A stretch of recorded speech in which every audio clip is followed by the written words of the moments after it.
happen eventually.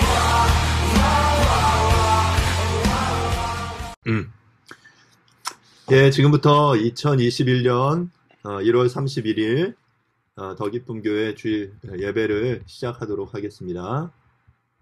오늘 하나님께서 우리에게 주신 말씀은 시편 9편 8절에서 12절까지 말씀입니다. 시편 9편 8절부터 12절 말씀입니다. 말씀을 다 함께 합독하도록 하겠습니다. 시작. 공의로 세계를 심판하시며 정직으로 만민에게 판결을 내리시리로다. 여호와는 압제를 당하는 자의 요새이시요 환난 때의 요새이시로다. 여호와여, 주의 이름을 아는 자는 주를 의지하오리니 이는 주를 찾는 자들을 버리지 아니하심이니이다.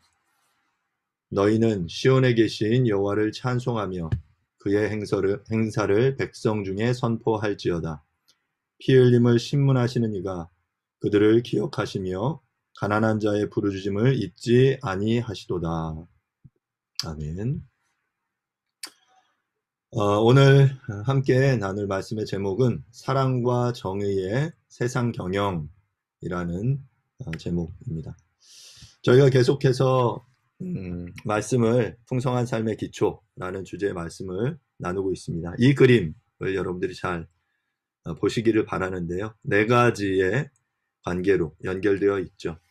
그리스도와 나와의 관계, 또한 나와 하나님과의 관계, 자신과의 관계, 공동체 간의 관계. 지금 우리는 세상과의 관계를 함께 보고 있는데요. 지난주 저희가 세상과의 관계 속에 그 하나님의 다스림 속에 우리가 어떻게 복음 전도를 해 나가야 할지를 함께 보았다면, 오늘은 이제 그 하나님의 다스림 속에서 하나님의 다스림의 원리인 사랑과 정의를 가지고 우리가 세상을 어떻게 경영해 나아가야 할지에 대해서 함께 말씀을 나누도록 그렇게 하겠습니다. 하나님이 세상을 인간으로 하여금 다스리게 하셨다. 우리가 잘 알고 있죠. 이런 다스림이라는 단어를 우리가 들을 때 어떤 이미지가 여러분들에게 떠오르십니까? 창세기 1장 27절, 28절은 이렇게 말하고 있습니다. 하나님이 자기 형상, 곧 하나님의 형상대로 사람을 창조하시되 남자와 여자를 창조하시고 하나님이 그들에게 복을 주시며 하나님이 그들에게 이르시되 생육하고 번성하여 땅에 충만하라. 땅을 정복하라. 바다의 물고기와 하늘의 새와 땅에 움직이는 모든 생물을 다스리라 하시니라. 우리가 이 말씀을 잘 알고 있죠. 우리가 창세기를 함께 공부하면서 함께 말씀을 나누면서 앞부분에 가장 중요한 하나님이 주신 명령인데 문화명령이라고 합니다. 하나님이 인간을 만드신 다음에 인간을 지으신 이유를 말씀하고 계시죠. 하나님이 세상을 지으신 다음에 그 세상을 본인이 하나님이 직접 통치하고 다스리시지 않고 바로 인간으로 하여금 인간에게 권한과 능력을 주셔서 인간을 청지기로 부르신 거예요. 그래서 그들 인간으로 하여금 세상을 다스리게 하셨습니다. 땅을 정복하고 그리고 또 이 모든 생물을 다스려라 라고 하나님께서 우리에게 말씀하셨어요. 바로 이 능력, 하나님이 주신 권한이 바로 인간과 모든 피조물을 구별하는 그런 아주 중요한 요소입니다. 인간은 하나님의 형상을 따라 지음받았으므로 그 하나님이 허락하신 권세와 권한과 능력을 행사하도록 요구받고 있는 것입니다. 자, 그렇게 하나님으로부터 그 권한을 위임받은 아담이 처음 한 일은 바로 동물들에게 이름을 지어준 것입니다. 그런데 여러분, 그 이름을 지어서 그 이름을 부른다라는 것은 굉장히 어려운 일입니다. 놀라운 그 창의력이 없이는 그 이름을 짓는다는 것은 불가능한 일이죠.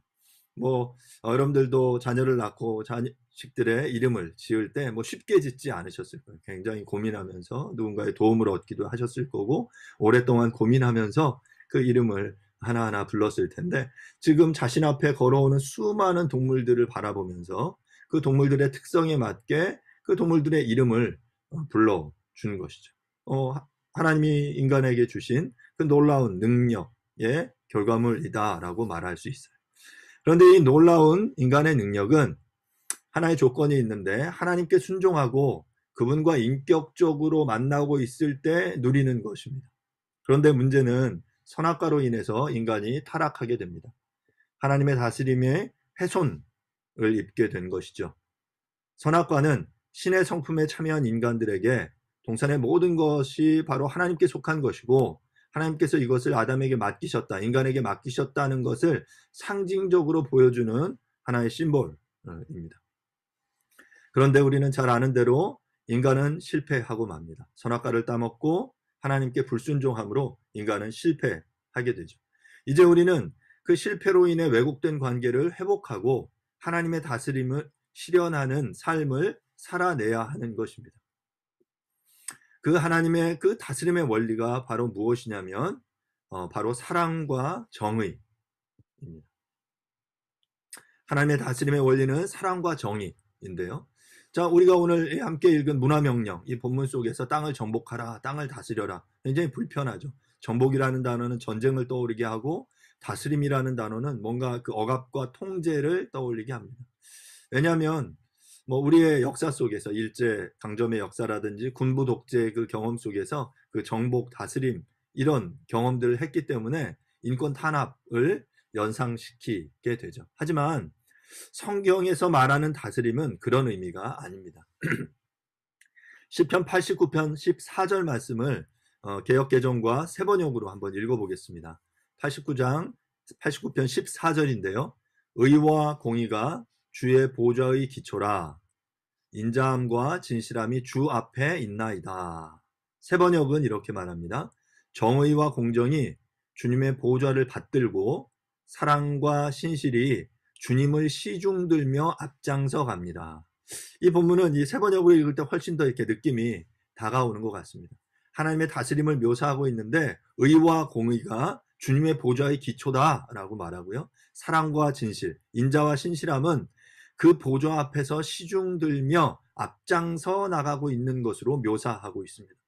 다른 말로 말하면 하나님의 보좌는, 하나님의 자리는 그 공의로, 정의로 세워져 있고 그 앞에서 사랑이 앞장서서 시중들고 있다라고 말하고 있는 거죠. 다시금 정리하면 이 사랑과 정의, 이 두 가지가 하나님의 다스림의 기본 원리이고요. 하나님께는 이 사랑과 정의, 이 두 가지 원리가 완벽하게 조화를 이루고 있다라고 말씀드릴 수 있습니다. 여러분 한번 주변에서 이 사랑과 정의라는 이 두 단어의 이미지를 매우 조화롭게 발휘하는 사람을 이렇게 떠올리실 수 있습니까? 우리 주변의 사람 중에 이 두 가지를 동시에 완벽하게 갖춘 사람을 찾기란 굉장히 어려운 일입니다. 정의로운 사람은 원칙을 따지고 그래서 차갑고 주변 사람을 불편하게 합니다. 그래서 그와 함께 일하면 뭔가 지적을 받을 것 같고 그래서 공동체를 위해서 필요하기는 하지만 괜히 가깝게 지내고 싶지는 않습니다. 반면에 사랑을 중요시하는 사람은 주변 사람을 넉넉히 품어주기는 하지만 원칙이 없는 것 같고 우유부단해 보입니다. 중심이 없이 이랬다 저랬다 하는 것 같죠. 그런데 우리가 잘 아는 이 성경을 잘 읽어보면 하나님께서는 이 정의와 사랑을 완벽하게 조화롭게 행사하십니다. 하나님은 세상을 공의로 심판하실 때도 바로 사랑으로 하십니다. 왜냐하면 하나님 자신이 사랑과 공의 그 자체이기 때문입니다. 이 사랑과 정의가 가장 완벽하게 드러난 곳이 있는데 바로 그곳은 십자가입니다. 죄의 대가가 얼마나 무서운지, 정의의 칼날이 얼마나 날카로운지를, 또한 하나님께서 우리를 얼마나 사랑하시는지를 십자가는 우리에게 선명하게 보여줍니다. 하나님께 불순종하여 인간을 거절하고 자신이 자신의 인생의 주인 노릇하며 살아간 죄의 대가는 죽음이었습니다. 그래서 죽을 수밖에 없는, 죽어야만 하는 우리를 구원하시기 위해 하나님께서는 당신의 사랑하는 아들을 보내주심으로 십자가에 피 흘리게 하셨죠. 이것이 그분의 놀라운 사랑입니다. 십자가는 이것처럼 그분의 사랑과 그분의 공의가 완벽하게 성취된 그 장소라는 것이죠. 이것이 최고의 정의와 최고의 사랑이 크로스된 곳, 바로 그곳이 바로 십자가인 것입니다. 그래서 성경에서 세상을 다스려라 라고 말할 때는 우리의 이미지로 인간이 자신의 유익을 위해서 세상을 착취하고 마음대로 그 힘을 남용해도 된다라는 의미가 아니다라는 거죠. 세상에 있는 모든 잠재력을 최선의 모습을 드러내고 나타낼 수 있도록 그것을 드러내는 원리로 사랑과 정의로 세상을 경영하는 것, 바로 그것이 성경에서 말하는 성경적인 원리로서의 다스림이다라고 말할 수 있습니다. 우리는 바로 이 원리를 가지고 가정과 교회와 세상을 다스려야 하는 것입니다. 결론적으로 먼저 말씀드리면 하나님의 세상의 경영 원리는 사랑과 정의로 명확합니다. 하지만 문제는 우리가 이 원리를 우리의 삶에 제대로 적용하느냐 하는 것이죠. 우리의 일상에서 이 사랑과 정의가 정말 제대로 구현되고 있느냐 하는 것입니다. 우리가 조금만 생각해 보시면 직장에서의 갑질 문제, 젠더 이슈들, 요즘 그 성평등, 미투 문제들 굉장히 많이 일어나고 있죠. 정치와 사회 영역에서 드러나는 이 심각한 여러 사안들, 군대의 문제, 우리가 드라마나 영화나 문화에서 드러나는 그 여러 가지 것들 속에서 사랑과 정의를 어떻게 적용할지, 남북 문제나 미국과 일본과의 관계, 이런 모든 것들 속에서 사랑과 정의를 우리가 어떻게 구현할지 고민해야 하는 거예요. 우리가 작년 이렇게 생각해 보시면 광화문이라는 거의 한 공간에서 그 사람들이 서로 다른 그 똑같은 이슈에 서로 다른 입장에 서서 이렇게 데모를 하고 시위를 했던 것들을 기억합니다. 과연 그러면 사랑과 정의가 그 문제 속에 드러나게 될 때 그리스도인들은 그 삶의 영역 속에서 어떻게 살아가야 할지를 고민하는 것이 바로 사랑과 정의의 세상 경영이다라고 말씀드릴 수 있습니다. 우리의 일상이 이렇게 복잡하고 여러 가지 이해관계가 얽혀있기 때문에 단선적으로 세상을 바라보고 평가하는 것은 굉장히 어리석은 또한 어려운 일입니다. 사람들을 보면 한두 권의 책을 읽고 내가 한 경험을 절대화하면서 세상 만사를 균형 있게 이해하고 평가하여 살아갈 수 있다라고 착각하죠. 굉장히 어려운 일이에요. 가깝게 예를 들어보면 지금 코로나로 인해서 우리가 굉장히 어려움을 겪고 있습니다. 정부가 계속해서 이야기하는 게 코로나 지원금을 어떻게 국민들에게 지급할 것인가를 놓고 싸우고 있습니다. 한쪽에서는 크게 보편 지급, 모든 국민에게 지급을 해야 한다라고 말하고 있고요. 어떤 쪽에서는 선별 지급을 이야기합니다. 그래서 실제적으로 어려움을 겪은 소상공인들에게 핀셋으로 정확하게 지원을 해야 한다. 여러분, 어떤 게 맞습니까? 어떤 것이 사랑과 공의가 드러나는 그 입장 속에서 어떤 것을 선택하는 것이 하나님의 뜻일까요? 어려운 일이에요. 뭐라고 말하기가 어렵습니다. 그 안에 작동하는 여러 이해관계가 있고요. 그 안에서 드러나는 이 국가 운영, 국가 재정을 운영함에 있어서의 우선순위의 문제인 것이죠. 기재부는 기재부의 재정에 문제가 있어서 보편 지급은 안 된다라고 이야기하고, 또한 반대로 공격하면서는 기재부가 이 나라가 기재부의 나라냐 하면서 서로 막 이렇게 공방을 오고 가고 있죠. 일부 지자체에서는 지금 10만 원, 2천 같은 경기도 이천은 20만 원인가 25만 원인가 이렇게 지원을 하기로 했어요. 보편적으로. 또 어떤 지자체는 재정이 안 되기 때문에 우리는 그렇게 못한다. 이런 문제들도 일어나요. 이런 동일한 사안에 있어서 여러 가지 이해관계가 있기 때문에 이것들 속에서 우리가 어떤 관점으로 이 문제들을 바라보고 해결책을 제시하느냐, 굉장히 어려운 일이다라는 말씀이죠. 이 모든 것을 온전히 이해하는 것은 너무나 어려운 일이지만 우리가 이러한 세상 속에 하나님 나라의 백성으로, 또한 이 세상을 다스릴 자로서 사랑과 정의를 어떻게 적용하며 살아가야 할지를 깊이 고민해야 할 것입니다. 그러기 위해서 우리는 하나님의 성품이며 또한 세상의 경영 원리이기도 한 이 공의와 사랑을 잘 알아야 합니다. 오늘 함께 읽은 시편 9편 8절부터 12절 말씀인데요. 다시 한번 제가 읽어보도록 하겠습니다. 공의로 세계를 심판하시며 정직으로 만민에게 판결을 내리시리로다. 여호와는 압제를 당하는 자의 요새이시오 환난 때의 요새이시로다. 여호와여, 주의 이름을 아는 자는 주를 의지하오리니 이는 주를 찾는 자들을 버리지 아니하심이니이다. 너희는 시온에 계신 여호와를 찬송하며 그의 행사를 백성 중에 선포할지어다. 피 흘림을 신문하시는 이가 그들을 기억하시며 가난한 자의 부르짖음을 잊지 아니하시도다. 주님은 공의로 세상을 심판하실 뿐만 아니라 정직으로 모든 이들을 심판하신다라고 말씀하고 계십니다. 정의란 무엇인가? 라는 하버드 대학의 마이클 샌델 교수의 책은 정의에 목말라 하는 이시대 많은 이들에게 선풍적인 인기를 불러일으켰습니다.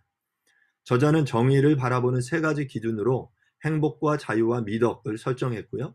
그래서 공리주의와 자유주의와 관련된 윤리적 갈등 사례를 여럿 보여주면서 말미에 본인의 입장인 공동체주의에 대해서 이야기를 합니다.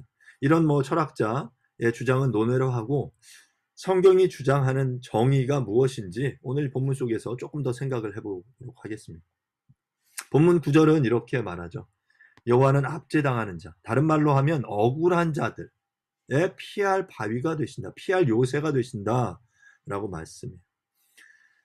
그리고 또한 환난 고난 당하는 자들의 피할 요새가 되신다. 라고 말씀하고 있습니다.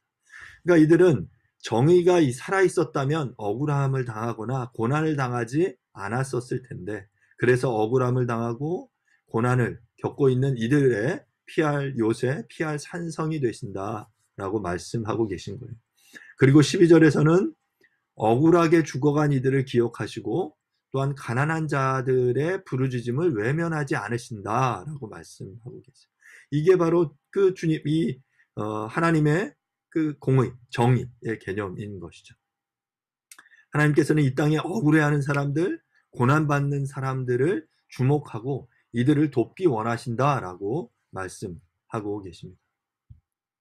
힘을 가진 이들이 정의를 외칠 때 억울한 이들이 발생합니다.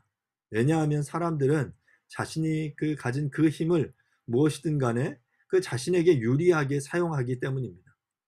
더 나아가서 자신이 가진 힘으로 정의를 굽게 하고 정의를 부인할 때 억울한 자들이 생기게 되는 것이죠. 그런데 하나님께서는 바로 이런 이들을 돌보신다라고 말씀하고 계세요. 굉장히 위로가 되는 말씀이죠. 우리가 힘을 가진 이들이 어떻게 정의를 굽게 하는지 보고 있잖아요. 힘을 가진 이들이 자신을 위해서만 정의를 사용할 때 얼마나 억울한 이들이 발생하는지 우리가 너무나 잘 알고 있지 않습니까? 그런데 이 본문은 뭐라고 말씀하시냐면 하나님께서 기억하고 계신다라는 거예요. 그 하나님께서 하나님의 정의를 기억한다면 내가 가진 힘을 남용할 수 없고 억울한 상황 속에서 하나님의 정의를 소망할 수 있게 되는 것입니다. 사랑하는 여러분, 우리에게 그 정의를 실현할 힘이 있다면 그 힘을 남용하지 마십시오. 왜냐하면 하나님이 그 행위를 기억하신다라고 말씀하셨어요.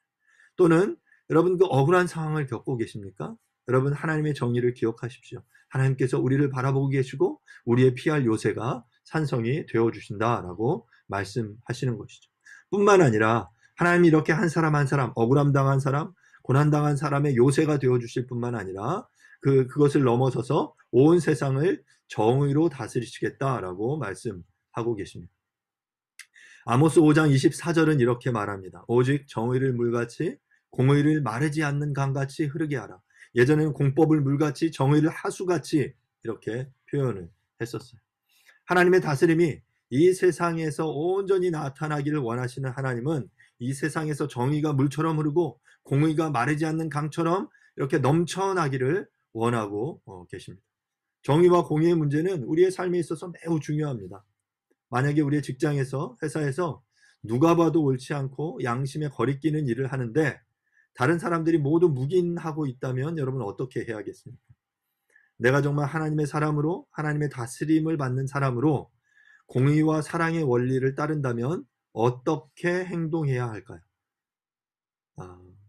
그런데 이 문제는 그렇게 쉽지 않습니다. 실제로 문제 제기를 했을 때 나에게 발생할 불이익이나 피해나 따돌림이 예상되는 그 상황 속에서 우리가 이 공의와 사랑의 원리를 요구하는 것은 참으로 쉬운 일이 아닙니다. 이 과정에서 우리는 뱀지 비순의 원리, 뱀처럼 지혜롭고 비둘기처럼 순결한 그 원리가 우리의 삶에 요구되어집니다. 그냥 순진하게 전 그렇게 못해요 라고 말하는 대신에 그 문제를 해결할 수 있는 지혜로운 방법을 찾으려고 노력해야 합니다. 그 방법을 찾지 못하고 융통성 없게 표현하는 것은 어리석은 행동이지만 그렇다고 해서 원칙과 기준이 흔들릴 수는 없는 것이죠.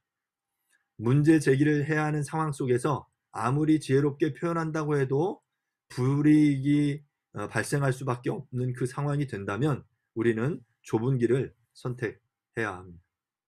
우리가 잘 아는 윌리엄 윌버포스라는 영국의 정치가가 있습니다. 그는 젊은 시절 예수를 믿고 목사가 되려고 했다가 하나님께서 자신의 정치의 영역 속에 부르셨다라는 것을 깨닫고 영국의 잘못된 인습과 제도를 개혁하기로 다짐합니다. 1787년 28살의 젊은 하원이었던 윌버포스는 자신의 일기장에 이렇게 썼습니다. 전능하신 하나님께서는 내 앞에 두 가지의 큰 목표를 두셨다. 하나는 노예무역을 폐지하는 것이고 다른 하나는 인습을 개혁하는 것이다. 자신이 볼 때 영국의 지금 가장 큰 문제는 개혁해야 될 것은 노예제도라고 그는 판단을 했습니다. 당시 영국은 해가 지지 않는 나라라는 그 별명을 가지고 있었죠. 엄청난 해군력, 군사력을 바탕으로 그리고 거대한 상선을 이용해서 아프리카에서 노예들을 잡아와서 이를 유럽과 북미에 수출했습니다. 이 수십 년 동안 수백만 명의 그 노예들을 이렇게 팔아넘겼다라고 했어요. 엄청난 부를 거둬들였습니다. 이 당시에 국부의 3분의 1 정도가 노예 무역을 통해 거둬들이는 것이었다라고 했어요. 그러니까 노예를 잡아들이기 위해서 군인들을 채용해야 했고 엄청난 배들을 운영을 해야 했던 거죠. 이 과정에서 굉장히 많은 숫자의 그 일자리들이 생겨났고 그 영국은 이것을 토대로 자신들의 국방력을 계속해서 확장시킬 수 있었어요. 사람들은 이것에 별 문제의식을 느끼지 않았습니다. 윌버포스도 자신이 회심하기 전까지 이것이 문제라고 여기지 못했어요. 그런데 그가 하나님의 사람으로 거듭나 보았더니 하나님의 그 사랑과 정의라는 이 원리 속에서 이 하는 사람의 흑인을 대하는 이 노예를 대하는 이 태도가 전혀 성경적이지 않다라는 것을 깨닫고 그는 그 자신과 함께 했던 클레팜 단원들 형제들과 함께 이 법안을 폐지하기 위해서 노력하기 시작합니다.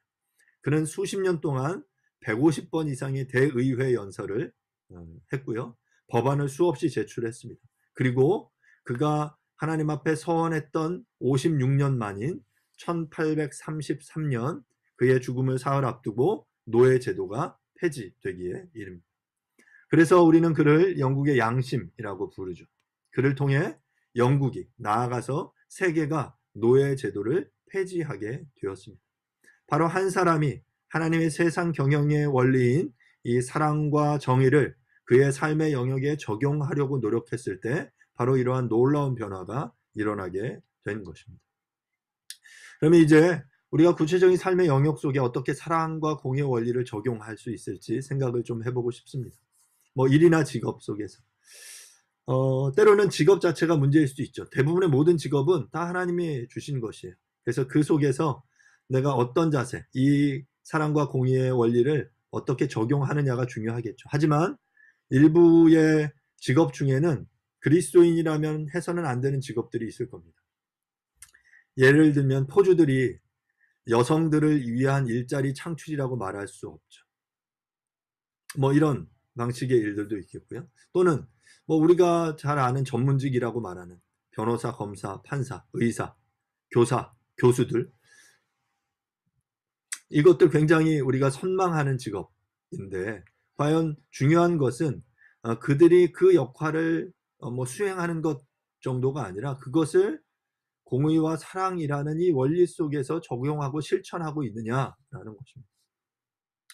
며칠 전에 그 연세대 아이스하키 특기생 입시 비리 사건의 결과가 나왔죠. 7명의 그 특기생을 그 연대 최대 그 교수들이 비리, 부정을 저질러서 그들을 입학시켰습니다. 4명의 교수가 법정 구속되는 사건이 벌어졌어요. 그들이 정말 공의와 사랑을 실천한다면, 그들이 정말 그 학생들을 바르게 가르치는 그 원리를 가지고 자신의 일을 감당하고 하려고 했다면 과연 이런 일이 일어나서는 안 되겠죠. 가장 쉽게 우리에게 주어진 직업, 일의 영역에서 우리는 이 사랑과 정의의 원리를 실현하려고 노력해야 하겠습니다. 두 번째, 우리가 속한 직장이나 지역 공동체에서 우리가 사람을 어떻게 대하는가를 보고 우리가 알 수 있겠죠. 직장이나 식당 같은 곳에서 우리가 직장의 부하 직원이나 그 식당의 종사자들을 대하는 우리의 자세 속에서 우리는 바로 이 원리를 찾아볼 수 있어요. 나보다 밑에 있는 사람들을 함부로 대한다면 그것은 절대로 공의와 사랑의 원리를 가진 그리스도인이라고 말할 수 없습니다. 나에게 주어진 그 고난과 그 책임이 있다라는 것을 기억하고 그 모든 사람을 하나님의 사람으로 우리가 대할 필요가 있겠죠. 또한 세 번째는 사회에 특별히 소외된 사람들이 있습니다. 소외계층들, 약자들이 있겠죠. 예를 들면 뭐 동성애자들을 대하는 우리의 태도, 성적 소수자나 장애인들을 대하는 우리의 태도가 그렇습니다. 특히 개신교인들은 이 동성애에 대해서 굉장히 반감을 가지고 있습니다. 저도 동성애에는 동의하지 않습니다. 동성애는 성경에서 말할 때 분명히 잘못된 것이지만 그들의 기본적인 인권은 반드시 보호받아야 합니다. 그래서 그들을 그 소외된 그 약자들에 대해서 우리가 그들을 비하하고 그들을 터부시하고 멀리하는, 그리고 예를 들면 어떤 뭐 지역이나 자신의 집 근처에 어떤 장애인 시설이라든지 이런 그 시설들이 들어오게 될 때 우리가 그 님비 현상이 있죠. 내 그 뒷마당에는 절대로 그런 시설들이 들어올 수 없어 라고 말하는 이러한 태도들은 올바른 태도가 아니다라고 생각합니다. 네 번째로 사회의 불이한 구조와 시스템을 대하는 우리의 자세가 어떠해야 할지. 강도와 강간 사건이 일어나는 마을이나 거리에서 우리는 그 피해자들을 돌보는 것 굉장히 중요하죠. 하지만 계속해서 피해자들만 쫓아다니면서 돌보는 것은 가장 최선의 방법이라고 말할 수는 없습니다. 이제 그 강도와 강간 사건이 일어나지 않도록 치안을 강화하고 방범 순찰을 강화하고 CCTV를 설치하고 순찰을 강화해야 합니다. 그리고 법제화해서 사회 안에 드러나는 이 부정과 부조리, 부패함들, 불이한 구조와 시스템을 보완하고 개혁하는 일에 적극적으로 참여해야 하는 것이죠. 다섯 번째는 점점 우리에게 중요해지는 주제인데요. 우리가 사는 세상과 자연 생태계에 대한 우리 그리스도인의 역할, 자세입니다.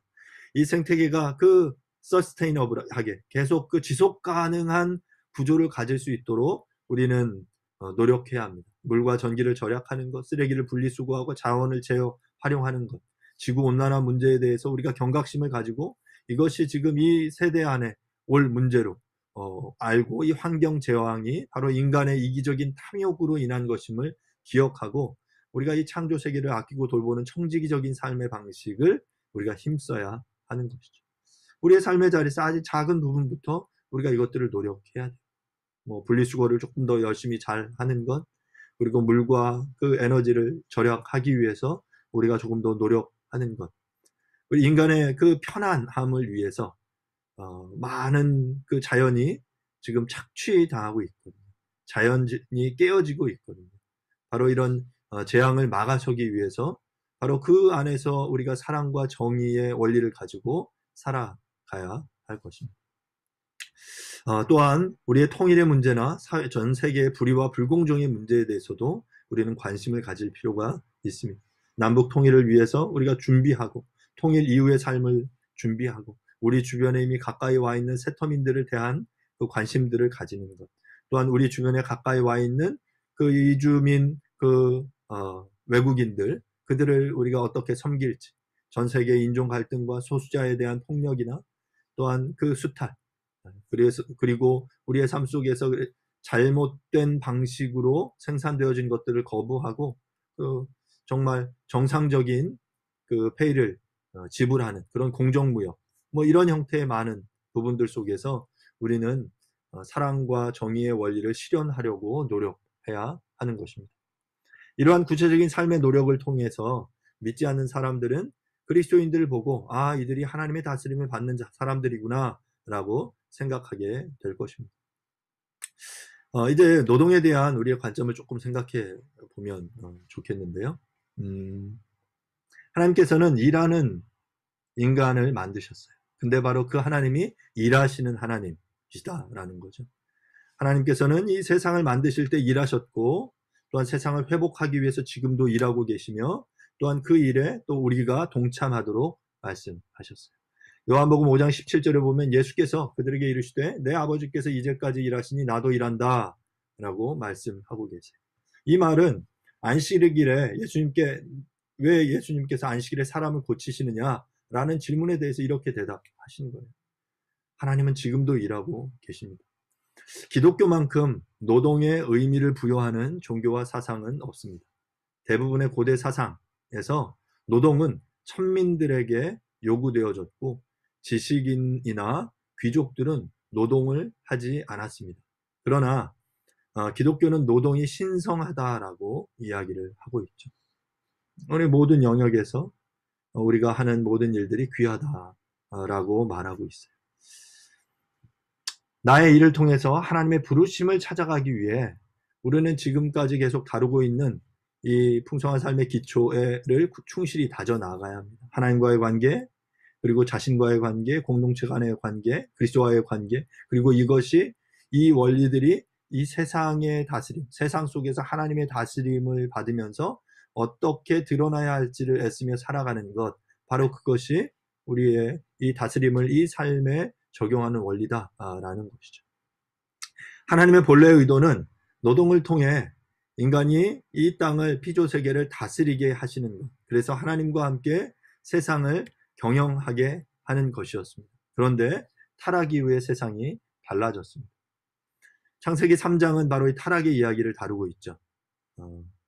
창세기 3장 17절부터 19절은 아담에게 이르시되 내가 내 아내의 말을 듣고 내가 내게 먹지 말라 한 나무의 열매를 먹었은즉 땅은 너로 말미암아 저주를 받고 너는 내 평생에 수고하여야 그 소산을 먹으리라. 땅이 내게 가시덤불과 엉겅퀴를 낼 것이라. 내가 먹을 것은 밭의 채소인즉 내가 흙으로 돌아갈 때까지 얼굴에 땀을 흘려야 먹을 것을 먹으리니 내가 그것에서 취함을 입었습니다. 너는 흙이니 흙으로 돌아갈 것이니라 하시니라. 인간의 타락으로 노동은 저주가 되었습니다. 땀 흘리고 수고해야만 그 열매를 얻을 수 있게 되었습니다. 뿐만 아니라 또한 수고를 한다고 항상 좋은 결과를 얻는 것이 아니죠. 자, 그러면 우리는 이렇게 생각해 볼 수 있어요. 노동은 나쁜 거냐? 노동은 나쁜 거냐? 우리가 하나님의 나라에 들어가면 노동이 없어지는 거냐? 생각해 보면 그렇지 않아요. 우리가 하나님에 들어간 다음에도 하나님의 나라에서 노동은 있을 거예요. 그런데 그때의 노동은 지금 우리가 생각하는 것처럼 고통스럽거나 힘들지 않을 거예요. 노동이 성화되어서 거룩하게 되어서 그 본연의 모습이 회복될 것입니다.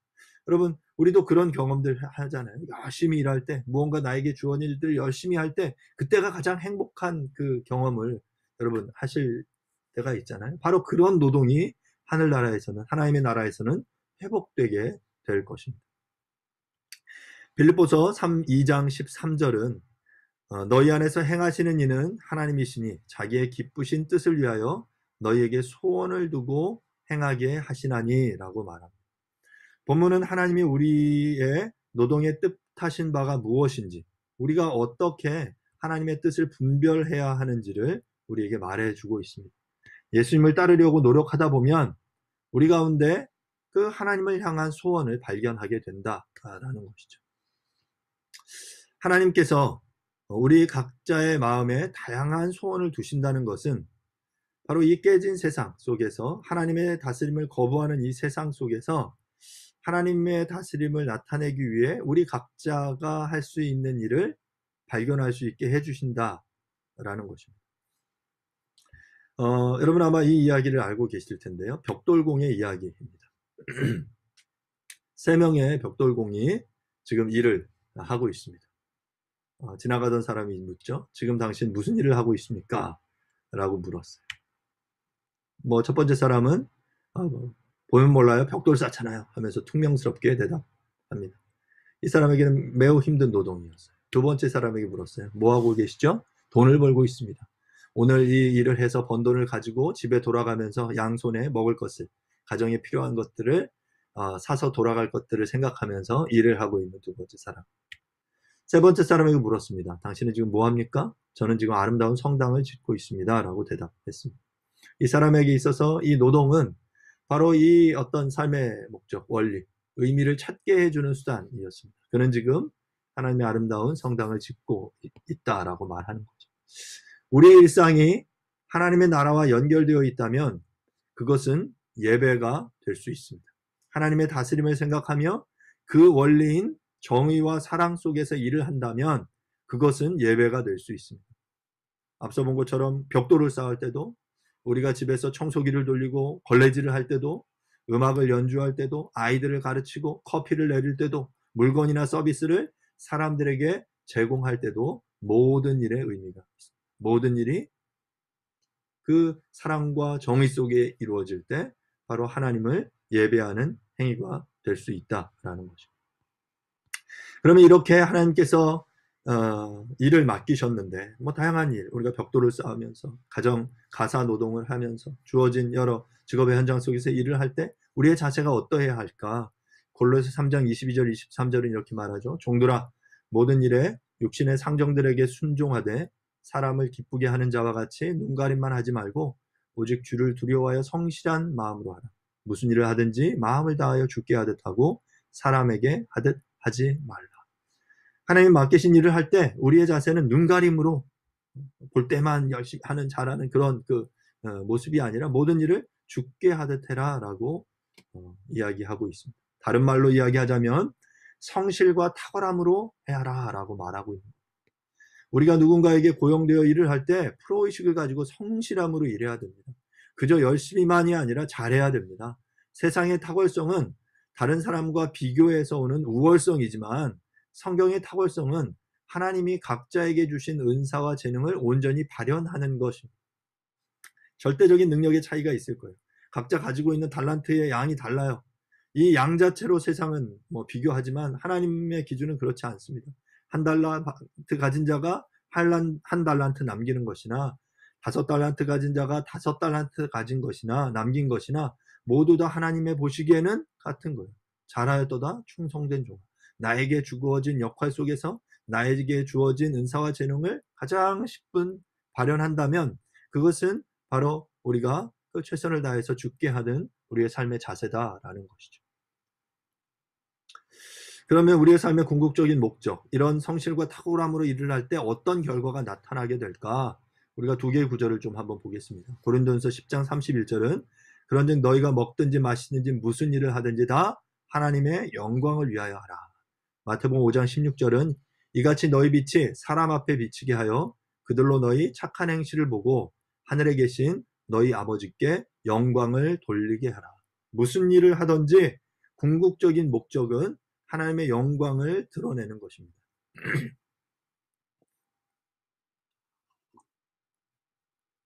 우리가 하나님께 영광이라는 옷을 입고 하나님께 영광이라는 편말을 들고 다닌다고 해서 하나님의 영광이 드러나는 것이 아닙니다.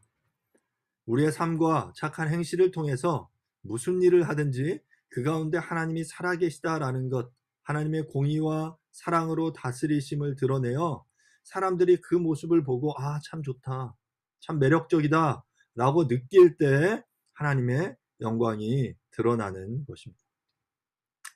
말씀을 마무리하겠습니다. 앞서 계속 말씀드린 대로 우리의 신앙생활은 교회 밖에서 하는 것입니다. 교회 안에서도 신앙생활을 하지만 교회 안에서는 그 신앙생활을 배우고 익히는 곳이고요. 이제 그 배우고 익힌 것을 실제로 실전에서 사용하는 것은 우리의 삶의 현장이어야 합니다. 바로 거기서 우리에게 주어진 일을 통해서 우리는 하나님의 영광을 드러내게 되는 것이죠. 그리스도인이 된다는 것은 하나님을 믿는다는 이유로 세상으로부터 도피하는 것을 의미하지 않습니다. 오히려 하나님의 백성이 되었기 때문에 주님이 오실 때 주님과 함께 세상을 다스릴 것을 믿고 지금 이곳에서 그러한 다스림의 원리를 구현하며 살아가는 것을 의미합니다. 그러기 위해서 우리들은 날마다 내가 하는 일이 하나님 앞에서 어떤 의미인지를 스스로 믿고 확인해 나아가야 합니다. 나의 삶의 모든 것이 세상 속에서 하나님의 사랑과 공의를 드러내는 행동이 될 수 있기를 간절히 바랍니다. 이 사랑과 정의의 원리가 우리의 삶의 영역에서 구체적으로 드러나기를 바랍니다. 우리를 일하는 인간으로 만드신 바로 일하시는 하나님의 뜻을 따라서 나의 일하는 현장에서, 일상의 삶의 현장에서 사랑과 정의의 원리를 드러내는 우리들이 될 수 있기를 간절히 바랍니다. 이 시간 말씀을 생각하시면서 함께 잠시 기도하는 시간을 갖도록 하겠습니다. 이 시간 함께 기도하실 때 하나님, 나의 그 삶의 영역을 통해서 하나님의 사랑과 정의가 드러날 수 있도록 도와주십시오. 하나님의 그 사랑과 정의를 구현해내는 우리의 삶이 될 수 있도록 도와주십시오라고 이 시간 함께 잠시 기도하도록 하겠습니다. 기도하겠습니다. 하나님 아버지,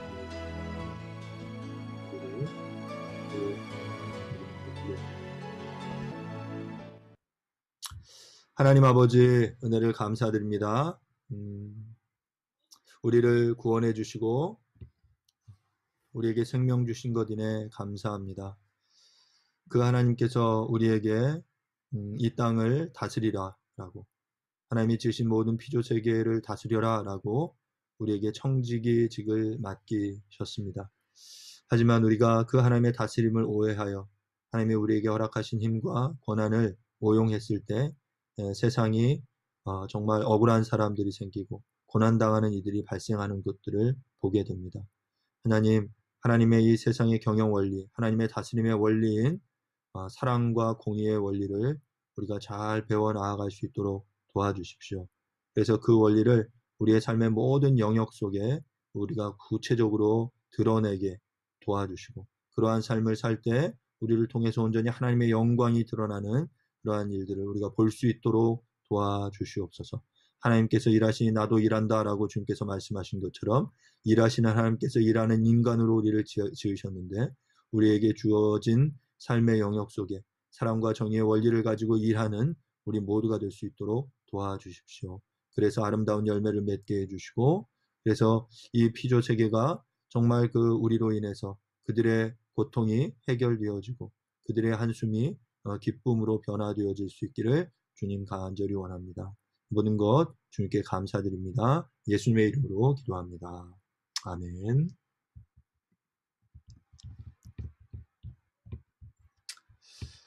네, 시간 이어서 공동체 기도를 함께 드리도록 하겠습니다. 첫 번째, 회개와 예배. 한 주간 삶을 돌아보며 회개와 감사의 기도를 드립니다. 하나님의 임재를 경험하고 거룩함을 회복하는 예배 되게 하소서.